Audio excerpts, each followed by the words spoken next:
अस्सलाम वालेकुम। अमूमन आपने मेरे चैनल पे बस यही देखा होगा कि कुछ पोइट्रीज़ की आपको ना मिल जाएगी वीडियोस, लेकिन आज की जो वीडियो है ये बाकियों से अलग है और इसका मकसद भी बाकियों से अलग है। बात यह है कि जब कोई अल्लाह की तबलीग करे और बीच में उस गुफ्तगू के कोई कुत्ता भौंक रहा हो तो हम ये समझेंगे कुत्ता भौंक नहीं रहा हो, बोलने ही ना दे रहा हो या सबको हटा रहा हो, काट रहा हो, हम ये समझेंगे कि शैतान है कुत्ते की शक्ल में और वो रोकना चाह रहा है। ऐसी बात है नहीं, ये मैं लोगों पे अप्लाई नहीं कर रहा, बिल्कुल नहीं। मैं समझदार हूँ, आप नहीं। मैं समझदार हूँ, आप कुछ नहीं समझे। मैं जो कहना चाह रहा हूँ ना वो बात समझे आप यही कहेंगे ना कि ऐसी बात है, ओके, इसे एक्सेप्ट करते हैं हम माशाल्लाह से। तो मेरे भाई, जब आप उसे कहेंगे कि वो कुत्ता है, जो शैतान है, शैतान जो है कुत्ते की शक्ल में है। अब मैं अगर अपने दादा के पास जाता हूँ ना, वो कहते हैं, बल्कि दादा तो फोत हो गए, नाना की बात है। जब मैं अपने नाना के पास जाता हूँ और मैं कहता हूँ नमाज ज़रूरी है, 74+ ईयर आपकी एज है, 7 ईयर आपकी एज है, नमाज पढ़ें, ये करें, अब तो आखिरी लम्हात है, बख्शिश करवाएं। कहते हैं आए साला नबी है, ओ बख्शिश। मैंने कहा आप क्या बात कर रहे हैं? उन्होंने अगर एक हदीस में है ज़िक्र के 70,000 की बख्शिश करवाएंगे और हर एक के साथ भी 70,000, चलो मान लेते हैं होंगे, मान लेते हैं ज़रा एक सेकंड के, उसमें ये क्या गारंटी है कि आप भी उनमें होंगे? जबकि कुरान कहता है हर बुराई को अल्लाह ताला इंसाफ के साथ इंसाफ करेगा, हर बुराई का, जबकि सवाबों को अल्लाह बढ़ाएगा और मुसलमानों की मदद करेगा क्योंकि उन्होंने उस पर यकीन और भरोसा रखा। ये बात ठीक है, लेकिन आपके पास कोई सर्टिफिकेट है कि आप इस पाकिस्तान के मुसलमान जन्नती हैं? कोई एक मुझे आप ऐसा सर्टिफिकेट दे देना, मैं मान जाऊँगा, गारंटी जनती सीधा। ये नहीं अज़ाब वाले वो वाले, यूँ तो हदीस में ज़रा बराबर ईमान वाला भी ना आखिरत में, ईमान वाला, ये नहीं मुँह वाला, ईमान वाला, सच्चे ईमान वाला जन्नत में जाएगा हिसाब के बाद माशाल्लाह। ये तो है जी उनकी रहमत। मैं जो बात करने आया हूँ, अगर किसी ने इस्लाम को समझना है, ठीक है, क्या करेगा? मस्जिद में जाएगा, बिल्कुल मस्जिद में जाएगा, इमाम के पास बैठेगा और इमाम कह रहा कुरान नहीं पढ़ना। ताहल भाई कुरान क्यों नहीं पढ़ना? भाई कुरान तो पढ़ना है। कुरान खुद कहता है मुझे पढ़ो, मुझे समझो, मैं हिदायत हूँ। आप वसल्लम को क्या फरमाया गया था पहली वही में? मैं मस्जिद में जा रहा हूँ, वहाँ पे आलिम साहब बैठे हैं, वहाँ पे इमाम साहब बैठे हैं, उन्होंने मेरे वालिद को बुला के कह दिया कि मान ले, मिसाल दे रहा हूँ, बेटा आपका गलत राह पे जा रहा है। मेरा क्या करेंगे वो भाई? वो मेरा मोबाइल बंद कराएंगे, इंजीनियर साहब का चैनल अनसब्सक्राइब करवाएंगे और मेरी एक बहन है उनका चैनल अनसब्सक्राइब कराएंगे। टीचर है मेरे सारे, तारिक मसूद, तारिक जमील, इसरार अहमद, डॉक्टर जाकिर नाइक, सबसे सुना है फ़िरका वाजिद नहीं चाहिए, हमें भी नहीं चाहिए। हम कहते हैं सही बुखारी, सही मुस्लिम और भी जो हदीस की किताब हैं उनमें से जो हदीस जिस तरह अप्लाई होती है हम उसे एक्सेप्ट करते हैं, कुरान मजीद को एक्सेप्ट करते हैं, समझते हैं, उन पे अमल करने की कोशिश करते हैं। गलतियाँ बेशक होती हैं, हम उसकी मगफिरत की दुआ करते हैं अल्लाह से। ये हमारा इस्लाम है। इसको आप कोई फ़िरका कहें, जो कहें, डजेंट मैटर, कोई फ़र्क नहीं पड़ता हमें उससे। आप कहते रहें भले, कोई फ़र्क नहीं पड़ता। मैं यहूदी को दज्जाल कह दूँ, मैं कुछ कह दूँ, कह नहीं रहा, कह दूँ तो उन्हें कोई फ़र्क नहीं पड़ेगा क्योंकि वो अपनी तरफ सच्चे हैं। हिंदू को काफिर का वो कहता है, हाँ डेफिनेशन अगर देखी जाए अल्लाह की ना मानने वाला, अल्लाह को ना मानने वाला काफिर है, उस डेफिनेशन के हिसाब से तो बात सही है, उन्हें कोई फ़र्क नहीं पड़ता। आप उन्हें काफिर कहें, मुशरिक का कुछ भी कहें, वो कहते हैं हम हिंदू हैं, हिंदू रहेंगे, हमें हिंदू से मत हटाओ। वो अपनी किताबें नहीं पढ़ते, जो करते हैं, लेकिन उनमें इत्तिहाद है, लाज़िमन इत्तिहाद। यहाँ पे आज तक जिस चीज़ के नाम पे इतना बड़ा मुल्क लिया आपने, जिस बात पे इतनी कुर्बानियाँ हुई, वो चीज़ आज तक अप्लाई नहीं हुई। तो भाई वो भी इन्होंने नुकात इसलिए ऐड किया कि अल्लाह की हाकमियत है, कोई कानून खिलाफ, क्योंकि ये ना करें तो इंडिया इनके ऊपर केस कर दे, अदालत में जाएँ बोले इन्होंने आज़ादी इसलिए ली थी कि इस्लाम के मुताबिक ज़िंदगी गुजारें, अपने रिलीजन के मुताबिक खुश रहें, आज़ाद रहें, तो वो तो कर ही नहीं रहे। यहाँ पे तो आज़ादी किसी को नहीं है, फ्रीडम ऑफ स्पीच नहीं है। मैं जो बात कर रहा हूँ वो कई लोग भूल चुके हैं, इसको कवर करना मुश्किल है, इसलिए मैं खुल के बात कर रहा हूँ। अब जो अभी मौजूदा हालत है पाकिस्तान की, आप गली में निकलें 10 बंदों से पूछे इस्लाम क्या है, आपको कहेगा अल्लाह को एक मानना, रसूल की इताअत करना, बस। उसे कोई डेफिनेशन नहीं आती। उससे बोले मुझे 10 सुन्नतें बता दे। बड़ी मुश्किल से सच बोलना, झूठ ना बोलना, मसवाक, दाढ़ी, नमाज़ पढ़ना, कुरान पढ़ना, ये आपको बता देगा, बड़ी मुश्किल से बताएगा, लेकिन बहुत कम इसके चांसेस हैं कि वो बताए। अगर कोई समझना चाह रहा है और आप उसे मना कर रहे हैं नहीं ये नहीं करना, अब वो नहीं कर रहा, अब उधर से दूसरे साहब करें नहीं करना है। अब एक लड़का जो कुछ समझना चाह रहा है वो किसी की बात तो मानेगा, एक करे करना, एक करे नहीं करना। अब वो उन दोनों में फैसला करेगा कि मुझे किसकी इताअत करनी चाहिए। भाई मेरा ईमान लगा, मेरी जन्नत लगी हुई है इसके ऊपर, मैंने हिसाब देना इस चीज़ के ऊपर है, मेरा पूरा का पूरा हमेशा की ज़िंदगी इस बात पे, अगर मैं इसके साथ जाऊँ तो मैं यहाँ ज़लील हूँगा, उसके साथ जाऊँ तो मैं सही हो जाऊँगा, जिसके साथ भी जाऊँ, जहाँ भी मैं सही होता हूँ, उसे ये चीज़ देखनी कि मैं सही कहाँ हो रहा हूँ। अब अक्ल और शऊर क्या कह रही है कि बात ये है, हदीस को मानो, समझो, कुरान पे अमल करो, बस दैट्स इट। लेकिन बाबों की ना मानो। अब बाबे क्या है, मतलब अगर मैं आज आया और मैंने एक बुक लिख दी, बुक, ठीक है, जिसमें मैंने लिखा कि मेरे नज़दीक ये बंदा, ये फ़िरका गलत है और मैं इन्हें नाउज़ बिल्लाह काफिर समझता हूँ, और ये बुक अब चल रही है 500 साल आगे तक, ठीक है, मेरे पैरोकार इसको मान रहे हैं। अब वो इस चीज़ को एक प्रूफ बोलेंगे कि ये चलती आ रही है रिवायत।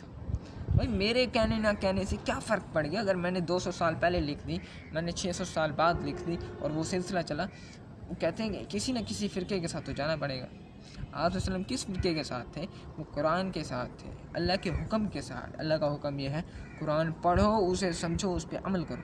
आप बाहर जाएँ, आप कहीं टिकटॉक ख़राब है लड़कों की, कॉलेज में जाए ना, कहीं कि मैंने ये बात की, मुझे क्या कहते हैं पता है?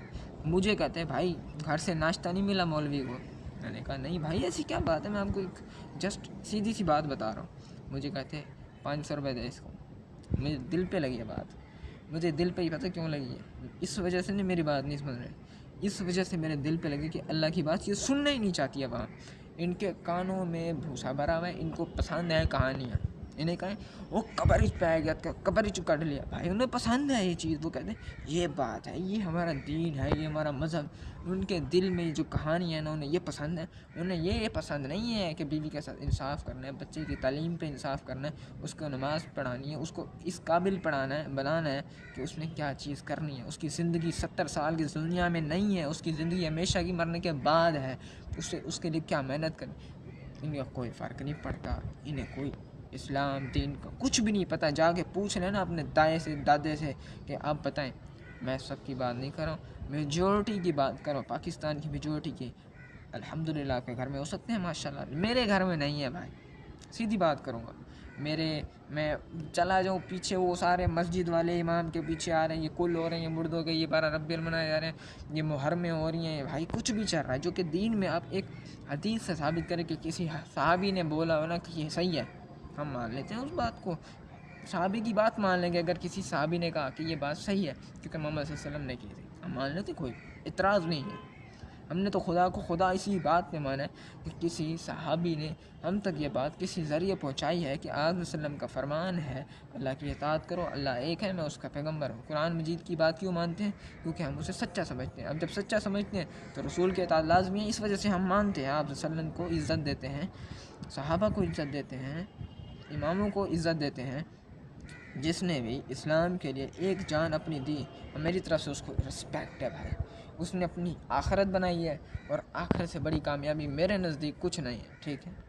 सीधी सी बात करूँगा, आपको दीन का कुछ पता नहीं है, आपके मुल्क में कोई दीन है ही नहीं। आपको जो चल रहा है वो चल रहा है जी फ़िरका वारियत के जो खिलाफ़ आएगा, सारे अल्मा उसको पहले साइड करेंगे। जब वो साइड हो गए फिर कहेंगे आपकी मस्जिद अलहदा, चंदा ले लें, मेरी मस्जिद अलहदा, मैं चंदा ले लूँगा। चंदे की बात ना भी हो तो रेपुटेशन तो बनती है ना, रेपुटेशन चाहिए इन लोगों को, हमें नहीं चाहिए भाई, हमें कुछ नहीं चाहिए। We don't need anything, but हमें चाहिए इस्लामिक रियासत। अब ये नहीं है कि ये ओल्ड सिस्टम लगाएं, न्यू सिस्टम लगाएं, आप मिल के कुछ काम ही नहीं कर पा रहे। आपकी रियासत में जो लोग हैं वो मिल के कुछ करना ही नहीं चाहती है। मेरी पोइट्री आप सुने, आपको पता लग जाएगा मैं क्या कहना चाहता हूँ।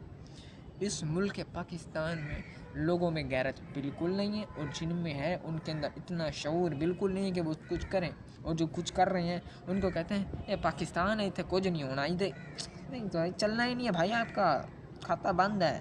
یہ پاکستان ایسا ملک ہے جسے میں کچھ برا بھی نہیں کہہ سکتا، نہ میں کہنا چاہتا ہوں، نہ میری نیت ہے، لیکن اس کی جو موجودہ عوام ہے جو اسلام کو بدنام کر رہی ہے، اسلام یہ ہے کہ صبح اٹھ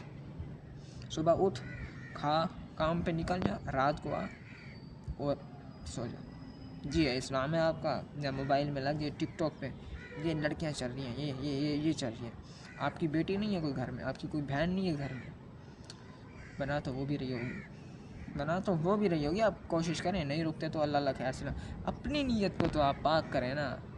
آپ کو کوئی فرق نہیں پڑتا آپ کے ہمسائے کے ساتھ کیا ہو رہا ہے، وہ کیا کر رہا ہے، آپ کو چاہیے کہ آپ اسے بتائیں۔ بھائی ہم کوشش کر دیتے ہیں، ہم 1 2 3 بار سمجھا دیتے ہیں، وہ ہمیں کتا کہے، پلیت کا، خاموش کرے، جو کرے، ہمیں اس سے فرق نہیں پڑتا۔ ہمارا اپنا حکم جو ملا تھا وہ پورا کر دیا اللہ کے ہاں، ٹھیک ہے، ہم نے اللہ کو اس بتانے کے قابل ہیں۔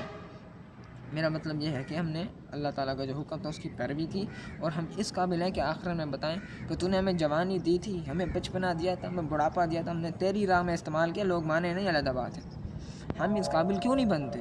میں بن رہا ہوں، میں کوشش کر رہا ہوں، میں آپ سب کو کہہ رہا ہوں آپ بنیں، آپ کوشش کریں، ہو سکتا ہے آپ کی کوئی بری عادت ہے، تو کوئی انسان پرفیکٹ کیسے ہو سکتا ہے؟ آدم علیہ السلام کی مثال کو آپ سامنے رکھیں اپنے، وہ سب سے پہلے انسان تھے، ہم سے افضل انسان تھے، ٹھیک ہے، ان سے مسٹیک ہوئی ہے، مسٹیک انسان کی فطرت ہے، حدیث میں آپ دیکھیں آپ کو مل جائے گی باتیں۔ اب میں کہہ رہا ہوں برائے کرم بابوں کو چھوڑ دو، نہیں تمہارے دادا والا حال ہونا جو کہے گا اے امام آئے گا میرا، امام آئے گا آ کے میری بخشش کرائے گا، اللہ میرے خلاف کچھ کہہ رہا ہوں نا، کوئی ٹینشن نہیں ہے، میرا پیر آئے گا، پیر آ کے روک دے اللہ صحیح، بس یہ میرا مرید ہے، چھڑ کیا ہو گیا۔ اس طرح کی کوئی چیز ایگزسٹ کرتی ہے؟ مجھے قرآن کی ایک آیت دکھا دیں۔ ہاں سلمان علیہ السلام کے دور میں وہ آ جاتا ہے واقعہ، اور بھائی وہ کون تھا، اس کا نام لکھا ہوا ہے یا یہ لکھا ہوا ہے بابا تھا، ہو سکتا ہے کوئی ولی ہو، کوئی پیغمبر ہو، جو بھی ہو، ہمیں نہیں بتایا گیا۔ اس طرح 1,24,000 میں سے آپ مجھے 24,000 کا نام بتا دیں، میں مان لوں گا کون تھے، نام بتا دیں آپ، نہیں ہے نا، ہر چیز کیوں بتائی جائے، ضرورت نہیں ہے، ہم اس قابل نہیں ہیں کہ ہمیں ہر چیز کے بارے میں بتایا جائے۔ سیدھی سی بات ہے، جو اسلام کو سمجھنا چاہتا ہے، جو اپنی آخرت کو بنانا چاہتا ہے، جو دنیا کے 70 سال جینا چاہتا ہے، 60 سال، مبارک ہو آپ کو زندگی، آپ ہم سے علیحدہ ہیں، ہمیں کوئی فرق نہیں پڑتا، لیکن جو اپنی ہمیشہ کی آخرت بنانا چاہتا ہے نا، میں اس کو یہ کہوں گا چھڑ دو دنیا، لگ جو کم تھے، آخرت آ رہی ہے بھائی، کام کرو اور آخرت کے لیے کام کرو۔ دنیا کے میری ماں مر جائے نا، مجھے اس کا غم نہیں ہے، دینے والا وہ تھا، لینے والا وہ ہے، اگر میرے 10,000 روپے گم ہو جائے نا، مجھے فرق نہیں ہے، کیوں؟ تو بھائی جو چیز آپ کے پاس رہنی نہیں ہے کبھی، اس کے آنے جانے کا غم کیا ہے آپ کو؟ جو چیز ہمیشہ کی ہے اگر وہ چھوٹ جائے تو اس کا مجھے غم ہے۔ میں لالچی ہوں، بالکل میں لالچی ہوں جنت کا، مجھے دنیا میں کوئی لالچ نہیں ہے، مجھے کسی سے کوئی فرق نہیں پڑتا، مجھے فرق پڑتا اللہ کے حکم سے، اس کے رسول کے بتائے ہوئے طریقے سے، اس کے علاوہ مجھے کسی سے کوئی فرق نہیں پڑتا، بھلے میری ماں ہو، میرا باپ ہو، ہاں ان کے اوپر کوئی برا وقت ہے میں ان کے ساتھ ہوں، میں ان کے لیے جان قربان کروں گا، کیونکہ یہ مجھے اللہ کا حکم ہے۔ اپنا خیال رکھیں، محمد صلی اللہ علیہ وسلم پہ درود بھیج دیں، ایک بار اپنی نیتیں صاف کریں اور اسلام کو سمجھنے کی کوشش کریں۔ اسلام یہ نہیں ہے میرے باپ کا دین چلتا آ رہا ہے، میرا باپ مسلمان، میں مسلمان، میرے بچے مسلمان، اس کے بچے، یہ دین نہیں ہے، یہ اسلام نہیں ہے۔ اسلام کا مطلب ہے پریکٹیکل امن، آپ پریکٹیکل زندگی میں اپلائی کریں، اس کے بعد امن کا معاشرہ قائم خود ہوتا ہے۔ یہ کیا تھا حضرت عمر، حضرت عثمان، ان کے دور میں کیا تھا؟ یہ ترقی، یہ گولڈن ایج ان کی وجہ سے آئی، بعد میں یہ عروج چڑھے، یہ کیا تھا؟ اس کے بعد زوال کیا ہے؟ بھائی باپ دادوں کا دین چلتا آ رہا ہے، شرابیں چل رہی ہیں، یہ وہ رہے ہیں ٹک ٹاک کی طرح، میں نام نہیں لینا چاہتا، بس آپ سب سے یہ گزارش ہے، اگر آپ کسی بابے کے ماننے والے ہیں نا، اس بابے کو بولو، اس بابے کو آپ کے خواب میں آ کے جائے، یہ بابا آپ کے دل کی بات تو مانتا ہے، اور یہ جو قبروں کے گرد گھوم رہے ہو، یہ ایک حدیث یا ایک آیت سے مجھے ثابت کر کے دے دو، میں آپ کے ساتھ چلوں گا، میں کتا بن کے گھوموں گا، سیدھی بات ہے، ایک حدیث چاہیے مجھے اتھینٹک، بخاری مسلم میں سے، ٹھیک ہے، اس کے علاوہ بھی اگر آپ کے پاس کوئی بک ہے اتھینٹک تو میں اسے ایکسیپٹ کرتا ہوں۔ الحمدللہ، خدا حافظ، اپنا خیال رکھیں، اپنی آخرت بنائیں، میرا آخرت بنائیں، دنیا آپ جتنی مرضی بنا لیں، آپ جتنے لاکھ کما لیں، اس نے بچنا نہیں ہے، اس نے ختم ہونا ہے، اور ختم ہونے والی چیز پہ میرا یقین یہ ہے اس کی کوئی ویلیو نہیں ہے، اس کو میں ملٹی پلائی بائی 0 کروں گا، اس کی میرے نزدیک کوئی ویلیو نہیں۔ اگر آپ کے نزدیک ہے تو آپ کو دنیا مبارک، اللہ تعالیٰ گواہی دے رہا ہے اس بات کی، آخرت میں آپ کا کوئی حصہ نہیں ہے۔ اللہ حافظ۔